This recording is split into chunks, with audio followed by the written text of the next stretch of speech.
Assalamualaikum dan salam sejahtera semua. Kita bertemu lagi dalam sesi PDPR kita. Masih lagi dalam subjek bahasa Melayu tahun 4. Okey, untuk kali ini kita akan pergi ke tata bahasa. Okey, ayat songsang. Okey, kita akan berbincang, kita akan menelaah sedikit tentang ayat songsang. Songsang betul. Okey, songsang kita akan tengoklah apa benda itu ayat songsang dalam sesi kali ini. Okey, jom. Okey, baik. Sebelum kita pergi kepada ke ayat songsang tu, kita kena tahulah ayat tak songsang tu apa. Ayat tak songsang Ayat tak songsang ni dipanggil ayat susunan biasa. Okey, ayat susunan biasa. Ayat susunan biasa. Okey, apa itu ayat susunan biasa? Subjek di depan dan predikat di belakang. Okey, subjek di depan, predikat di belakang. Okey, kat sini ada predikat dan penerangan predikat lah. Basically, asasnya benda ni predikat lah. Predikat yang panjang Yang kali-kali hijau ni semua ialah predikat. Subjek dan predikat. Apa itu?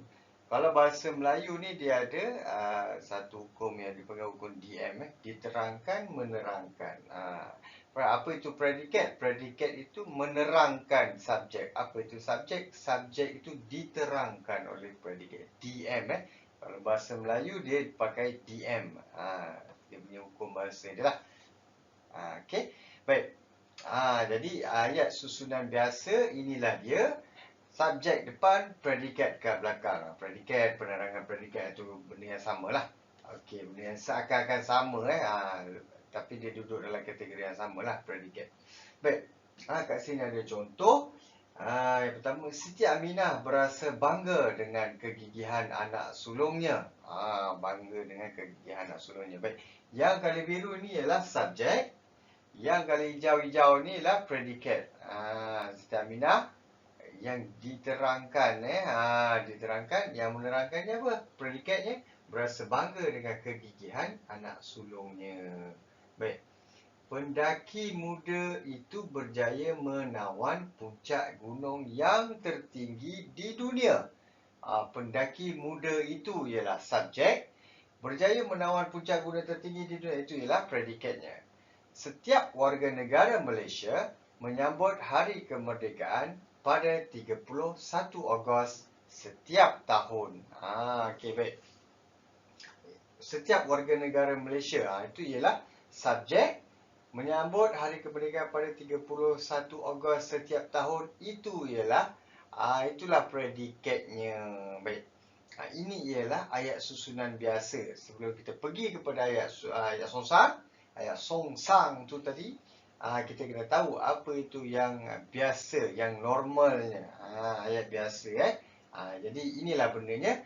Yang biasanya macam gini, yang songsangnya selepas ini kita akan tengok satu persatu apa bendanya. Okey, jom. Okey, sekarang ni kita akan masuk kepada ayat songsang. Ayat songsang ni apa? Maksud dia berlaku proses pendepanan predikat. Predikat di depan, subjek di belakang. Tadi subjek ni duduk depan. Apabila songsang bermaksud dia terbalik lah. Predikat di depan, subjek di belakang. Okey, baik. Tapi dekat sini kita akan bicarakan lebih sikit lah. Lebih sikit. Tak adalah lebih pun. Sebenarnya benda ni ialah perkara yang biasa. Iaitu pendepanan keseluruhan dan pendepanan sebahagian predikat. Satu keseluruhan predikat. Satu lagi sebahagian predikat. Apa sebahagian, apa sepenuhnya? Predikat tadi tu contohnya predikat dan penerangan predikat ni berada di depan, kemudian diikuti dengan subjek. Kalau sebahagian, predikat ada kat depan, diikuti dengan subjek dan diakhiri dengan penerangan kepada predikat tu. Baik, apa susunan-susunan ini sebenarnya bergantung juga kepada ayat yang terhasil nanti. Ingat kita masih lagi tertakluk kepada struktur ayat. Walaupun ayat ni songsang nanti bila kita buat, Kalau awak tak boleh sesuaikan perkataan-perkataan kata hubung, kata sedih ke apa benda ke dalam ayat yang terhasil tersongsang tu nanti, dia akan jadi tak betul lah. Jadi kita akan sesuaikan. Kalau nak buat yang A ke, yang B ke, boleh tapi sesuaikan. Mungkin awak kena tambah kata hubung ke, awak kena tambah kata sendi ke, awak kena tambah koma ke. Itu bergantung kepada ayat awak nanti. Baik. Suka diingatkan macam pengumuman. Baik, untuk ayat songsang, apabila ayat tu jadi songsang, apabila disongsangkan ayat tu, berlaku perubahan ton suara. Berlaku perubahan ton suara. Berlaku perubahan ton suara. Dia tidak lagi seperti ayat susunan biasa. Apabila songsang, ayat dibacakan ataupun tona dia menjadi sedikit lain. Dia ada penekanan. Nanti apabila kita nak baca tu nanti, dia ada penekanan sikit. Penekanan kat depan ni. Sebab sorry. Ada penekanan sikit kerana sepatutnya dia duduk kat belakang. Yang ini predikat kan patutnya duduk kat belakang kan, tapi bila dia dah duduk kat depan, dia perlu diberikan penekanan sedikit. Ini berkenaan dengan nada ton suara lah. Kalau dalam penulisan tak ada apa tak ada apa-apa sangat kita tak boleh nak trace sangat. Tetapi orang yang dah lama berbahasa Melayu, dia boleh trace lah, dia boleh agak lah macam mana ton suara dia. Okey, baik. Kita pergi pada contoh. Contoh yang pertama, kita ambil contoh yang ayat susunan biasa tadi tu. Siti Aminah berasa bangga dengan kegigihan anak sulungnya. Okey. Apabila disongsangkan, berasa bangga dengan kegigihan anak sulungnya, Siti Aminah. Baik. Berlaku penekanan dekat situ. Berlaku penekanan dekat situ. Baik, begitu juga dengan contoh kedua. Berasa bangga Siti Aminah dengan kegigihan anak sulungnya. Ni ialah contoh A dan contoh B. Yang A, B tu apa benda? Yang ni A, ni B. Tengok dekat atas ni contohnya. Yang ini ialah A. Subjek duduk belakang. Yang ini ialah B. Subjek duduk di tengah-tengah. Okey. Nampak? Kita boleh jadikan dia macam mana pun, tapi kalau awak nak buat ni, pastikan awak tidak menjahanamkan. Ayat tu tak jahanam lah, tak tunggang terbalik lah. Ayat ni adalah ayat songsang. Kalau ayat songsang nanti maknanya berubah, tak jadi apa. Salah, maksud tak sampai. Baik. Bukanlah suka hati je nak songsang. Dia ada cara dia. Okey. Ada lagi beberapa contoh, kita akan tengok. Jom. Okey, baik. Pendaki muda itu berjaya menawan puncak gunung yang tertinggi di dunia. Ini susunan biasa.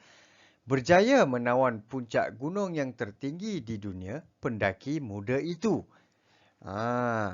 Berjaya menawan pendaki muda itu akan puncak gunung yang tertinggi di dunia. Baik.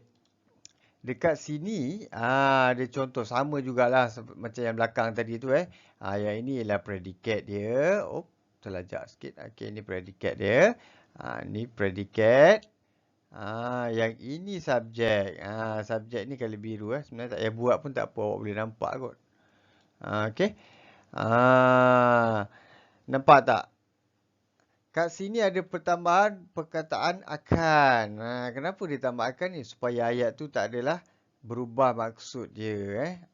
Kita nak cerita pasal kejayaan pendaki muda tu menawan puncak gunung yang tertinggi di dunia. Baik, tengok contoh yang ketiga. Setiap warga negara Malaysia menyambut Hari Kemerdekaan pada 31 Ogos setiap tahun. Ini ialah susunan biasa. Okey, apabila dijadikan ayat songsang, menyambut Hari Kemerdekaan pada 31 Ogos setiap tahun, setiap warga negara Malaysia. Ataupun yang kedua, contoh yang B, menyambut Hari Kemerdekaan setiap warga negara Malaysia pada 31 Ogos setiap tahun. Baik, benda ini terpulang kepada awak, kreativiti awak, kemampuan awak untuk menyongsangkan ayat. Okey, pastikan awak mematuhi peraturan dalam bahasa Melayu. Okey, supaya ayat awak songsang bukan ayat tu salah. Songsang dan salah tu dua perkara yang berbeza. Baik, pastikan awak familiar biasakan diri dengan bahasa Melayu, macam mana nak berbahasa dengan baik Sebab ayat songsang ni pucuk pangkal dia cerita pasal subjek predikat. Awak kenal pasti mana satu subjek, kenal pasti mana satu predikat, senang cerita. Senang aja awak settlekan dia, okey? Baiklah, itu saja perkongsian kita untuk kali ini. Alright, kita akan jumpa lagi pada masa akan datang, okey? Baik, nanti jangan lupa untuk lengkapkan tugasan yang cikgu bagi dalam GC, okey? Sorry gambar pula video tak boleh masuk atas masalah teknikal. Tak apa, nanti kita akan jumpa lagi pada sesi akan datang. Assalamualaikum, salam sejahtera. Bye.